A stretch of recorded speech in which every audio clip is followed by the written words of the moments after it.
Donc, allez, commençons cette discussion. Faire face à ma peur de mes émotions. Donc, hier, nous avons couvert certaines des informations, trois zones importantes, la foi, la vérité et l'action. Oui. La foi, la vérité et l'action. Et maintenant, ce que nous allons faire, c'est que nous allons focaliser notre attention sur les émotions. Quel est le rôle d'une émotion dans le procédé? Non, souvenez-vous que quand nous parlons d'action et d'émotion, à chaque fois, nous nous référons à nos peurs par rapport à ces genres de choses. Quand on parle de la foi et la vérité, on est plus basé sur votre résistance. La plupart de la résistance vient de la peur, mais vient aussi d'autres émotions, comme des émotions comme l'arrogance, le désir de maintenir votre type de vie, votre confort et d'autres types de choses de ce type, où la peur est assez spécifique comme émotion, comme la terreur, c'est assez spécifique en termes de ce qui se passe en fonction de vos émotions et de vos actions. Si vous y pensez, en fait, par rapport à votre résistance et face à la vérité, ce genre de résistance ont beaucoup de causes. Mais quand on parle d'émotions, la plupart d'entre vous, le premier sentiment, c'est la peur de cela. De vouloir, on résiste parce qu'on est peur, on a peur. Vous voyez que toute cette peur, c'est tout un monde d'émotions. Si quelqu'un pleure, c'est un désastre pour tout le monde. La plupart des gens, si c'est un homme, ils rigolent, ils se moquent de lui. Si c'est une femme, ils essayent de la rendre plus calme, de la faire qu'elle se calme. Des deux façons, on a un problème de la façon dont on adresse les émotions. Et du coup, et maintenant, l'amour, c'est une émotion. Et on en a parlé beaucoup de fois avec vous. Si vous éteignez vos émotions, vous n'êtes pas capable d'être sélectif de la façon dont vous pensez être sélectif. Est-ce que vous comprenez ce que je veux dire? Alors, beaucoup d'entre vous, vous pensez que quand on arrive aux émotions, on peut être sélectif et choisir qu'on va ressentir que les bonnes émotions, les émotions qui me rendent heureuse, mais les autres émotions, la tristesse, la honte, la peur, toutes ces émotions-là, vous pensez que vous êtes capable de sélectionner, d'être sélectif. Et l'ironie, c'est que Dieu n'a pas créé l'âme de cette façon. Dès que vous essayez d'éteindre un type d'émotion, toutes les autres émotions ont aussi supprimé à un certain degré ou même complètement. C'est pourquoi beaucoup d'entre vous, vous avez des expériences quand vous n'êtes pas vraiment connecté à ce qui se passe autour de vous à différents moments. Parce que la réalité, c'est que pour beaucoup d'entre vous, vous êtes toujours en train d'éteindre et de restreindre certains types de groupes d'émotions et en essayant d'expérimenter la vie. Et vous croyez que c'est possible. Et en fait, c'est de cette façon qu'on vous a appris, à travers votre enfance, l'origine de votre famille, à l'école aussi. On vous a appris cela, que c'était possible d'être sélectif dans les émotions et de les choisir. Ce qui rend les choses encore plus compliquées, vous êtes arrivé à un endroit où vous êtes complètement illusionné de vos illusions. Vous pensez que vous arrivez à ressentir quelque chose d'une certaine façon, et vous choisissez que vous allez ressentir, mais ce n'est pas une émotion que vous allez ressentir en fait. Et en fait, c'est de cette façon-là de vous référer au ressenti d'émotions comme l'honnêteté, la pureté ou la sincérité. Vous pensez souvent que vous êtes sincère ou honnête, mais en fait, c'est un feeling qui sort de vous, c'est l'opposé de ça. Le sentiment qui sort de vous, c'est l'opposé.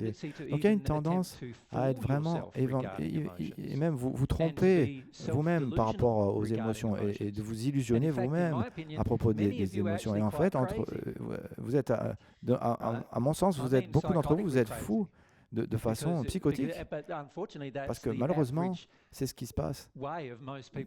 La plupart des gens, c'est ce qu'ils font sur Terre, et c'est acceptable de faire cela, de cette façon psychotique et folle, de créer des émotions dans une façade, et au même moment, de dénier les véritables émotions en vous-même, si vous êtes vraiment honnête, c'est ça que vous ressentez. Et on nous dit que c'est normal. Et quelqu'un qui ne le fait pas, il est fou. Et ça, c'est un vrai problème. On a tellement de jugement des émotions, tellement de terreur des émotions. Et c'est vraiment la terreur pour certains d'entre vous. C'est la terreur. Beaucoup de cette terreur vient encore d'expériences de l'enfance où vous aviez une émotion et au lieu d'être autorisé à complètement la relâcher, on vous avait menacé ou on vous a puni ou on a essayé de vous acheter par rapport aux émotions. Donc ça, c'est ce que vous faites vous-même maintenant aussi. Vous vous menacez, vous êtes corrompu ou vous punissez vous-même pour avoir n'importe quelle émotion. Il y a beaucoup de jugements à propos de ça. Si on regarde à propos de ces premières façons de regarder les émotions, si on regarde la menace, c'est basiquement quelqu'un qui vous menace. Si vous avez une émotion d'un certain... Vous êtes un enfant et on y pense. Alors vous êtes un enfant et vous avez une émotion et donc on vous frappe, votre parent vous a frappé et vous commencez du coup à pleurer. Et vous avez mal par rapport aux propos qu'on vous a fait du mal, mais aussi physiquement, mais aussi qu'il n'y a pas forcément de cause à vous faire frapper par vos parents et donc du coup vous avez votre émotion qui remonte. Et qu'est-ce que fait le parent du coup à la fin? Il vous dit juste, si tu fais ça, je vais encore te frapper encore plus. C'est une menace d'une potentielle violence. Et du coup, vous avez vécu aussi dans la menace. La raison pourquoi vous êtes tellement addict à des choses comme les réseaux sociaux, comme Facebook et Twitter, Facebook et tout ce genre de choses, c'est parce que vous êtes constamment en train d'analyser la menace. Et vous voulez des tas d'amis qui vont réduire cette menace. Au lieu de faire ce que vous faites dans votre vie sans penser à publier tout ce que vous faites, vous avez besoin d'être approuvé pour réduire la menace.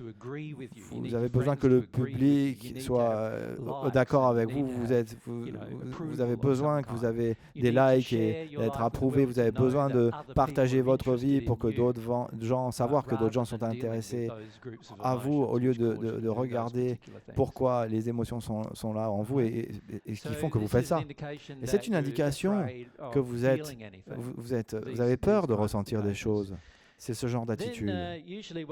Souvent, ce qui se passe aussi, les parents essayent de vous corrompre. C'est une chose vraiment commune de contrôle dans les enfants. Vous avez remarqué ça? On les regarde, mais on ne les regarde pas bien. Et après, au lieu de les frapper, on les corrompt. Ça peut être un jouet, une poupée, quelque chose ou un bonbon. Est-ce que c'est vraiment un vrai bonbon ou quelque chose qui va les adoucir? On essaie de les corrompre et pour qu'ils ne ressentent pas les choses. Beaucoup d'entre vous, vous faites ça aussi avec les enfants. Vous avez fait ça avec les enfants, mais vous faites ça aussi avec vous-même. Vous êtes corrompu pour ne pas ressentir vos sentiments. Ah, je me sens pas bien, donc du coup j'ai besoin d'un café. Allez, je suis corrompu. Du coup, c'était un pot de vin. Vous avez besoin de quelque chose, de vous injecter quelque chose au lieu de ressentir, ou de quelque chose pour changer votre humeur du moment. Vous vous sentez seul. Qu'est-ce que vous faites? Donc du coup, vous devez sortir. Vous devez faire quelque chose au lieu de vous sentir que vous êtes seul. Et du coup, vous vous corrompez vous-même par rapport à comment vous vous sentez au fond de vous. C'est ça que ça fait sens. C'est une manipulation de vos propres émotions à votre propre détriment. Mais la plupart d'entre vous pensez que ce n'est pas à votre propre détriment. Vous répondez aussi à autre chose assez facilement, comme le chantage. Maintenant, le chantage, c'est un système d'échange de troc. Vous savez, le système d'échange normal, c'est je vous donne quelque chose et vous me donnez quelque chose en retour. C'est le système de troc d'échange normal. Maintenant, le chantage, ça arrive, ça commence. Si vous ne me donnez pas quelque chose et vous ne me donnez pas quelque chose en retour, je ne vais pas vous donner ce que je voulais vous donner. Okay. Ou du coup, je vais que vous donner quelque chose en retour seulement si vous me donnez quelque chose en premier. Okay. Ce type de chantage, beaucoup d'entre vous, et vous l'avez fait très souvent, vous pensez que c'est aimant, mais quand quelqu'un ne vous donne pas quelque chose en retour, vous dites « Ah, ils ne doivent pas vraiment prendre soin de moi ». Ou compter pour moi. Ça arrive à Noël. On attend qu'il va y avoir un cadeau qui va arriver ou l'anniversaire. C'est là qu'il y a toutes vos attentes sont très engagées dans un système d'échange au lieu de l'amour. Une personne qui veut vraiment vous aimer ou qui veut vous donner un don à n'importe quel moment, mais pas seulement à un moment. Une personne qui veut vraiment vous prendre soin de vous, elle ne vous donne pas quelque chose pour avoir quelque chose en retour. Mais on est tellement habitué à vivre là-dedans. C'est une façon de manipuler nos propres émotions. Donc on fait pour manipuler les émotions des autres qui n'ont pas eux-mêmes. C'est ce genre de choses qu'on fait. Et avec nous-mêmes aussi. Oui, avec nous-mêmes. Il semble que c'est assez étrange, hein, mais on sait ce qu'on nous a appris depuis l'enfance. Et maintenant, on le fait. Et dès qu'on ressent, ou on va peut-être sentir quelque chose de mauvais, ou qu'est-ce qu'on pense que nous pensons que c'est mauvais. Rappelez-vous, la définition qui est mauvaise, c'est quelque chose qu'on pense qui va nous faire de la souffrance. Dès qu'on a ce type de sentiment, on arrête, on engage des procédés avec nous-mêmes et avec nous-mêmes pour essayer de nous empêcher de ressentir ce propre procédé, de ressentir la peine ou pas bien. Le problème avec tout ça, c'est que nous sommes du coup en addiction, addicts complètement à éviter la souffrance. Le problème avec ça, c'est que ça crée des tas de choses, que ça laisse en vous de la souffrance qui n'a pas été ressentie, et ça a un effet sur le corps physique et spirituel également. Et au-dessus de tout ça, ça vous crée, ça vous engage aussi ça fait que vous allez vous engager dans des addictions ça va nourrir le problème encore. Vous pensez que ça va arrêter le problème, mais au contraire, ça continue, le problème continue. Et du coup, plus vous engagez dans l'addiction, plus l'âme devient malade. Et plus l'âme devient malade, plus du coup le corps devient malade. Et c'est pourquoi quand on devient dès qu'on devient de plus en plus vieux, on est encore de plus en plus malade. Et on a de plus en plus de problèmes. Et avant qu'on le sache, beaucoup d'entre nous meurent après 10 ans de difficultés avec les maladies. Parce que c'est ce qu'on fait, parce qu'on engage ce procédé, on veut éviter notre condition émotionnelle. Si on relâche les émotions, on ne serait pas malade, on n'aurait pas ces problèmes. Mais on n'est pas convaincu de ça. Nous n'avons pas de foi dans cela, donc du coup on ne le fait pas. Du coup on a foi dans ce qu'on nous avait dit dans l'enfance en fait. Mais allez, on va essayer de vous corrompre, faites-vous plaisir, sortez de cet état d'une façon ou d'une autre. C'est ce qu'on fait à propos de nos émotions. Et pourquoi est-ce qu'on fait tout ça? Parce qu'à la fin, on est juste addict à éviter les émotions, nos émotions. Et je crois que c'est assez triste, parce que la réalité, c'est que quand vous êtes connecté de façon émotionnelle, c'est quand vous savez ce qui se passe autour de vous, c'est quand vous pouvez être heureux, c'est quand vous êtes au courant, vous êtes ouvert, vous êtes logique. C'est là que vous faites de bonnes décisions et vous êtes logique. Et du coup, c'est assez connu que quand on fait du sport, vous devez être dans la zone qui fait que le mental, vous avez fait tellement de travail sur la technique et tout ça, qu'à un moment donné, vous n'avez plus besoin et au lieu d'être dans votre mental, vous êtes que dans votre sentiment, dans votre sensation. Et c'est très connu dans le sport. c'est que la sensation répond beaucoup plus vite que le mental est capable de la capacité de décision. C'est pour ça que c'est fascinant de regarder le sport, parce que vous voyez ces gens qui font des choses complètement extraordinaires et ils le font tellement rapidement et ils n'ont même pas le temps d'y penser de ce qu'ils sont en train de faire. Et c'est pour ça, parce on leur a appris à se connecter à une sensation. Et tout le monde, tous ceux qui savent ça, ils savent que c'est la façon la plus rapide de prendre une décision dans le moment. Et la plupart d'entre nous, nous ne faisons pas ça dans notre vie, ce qui est un problème.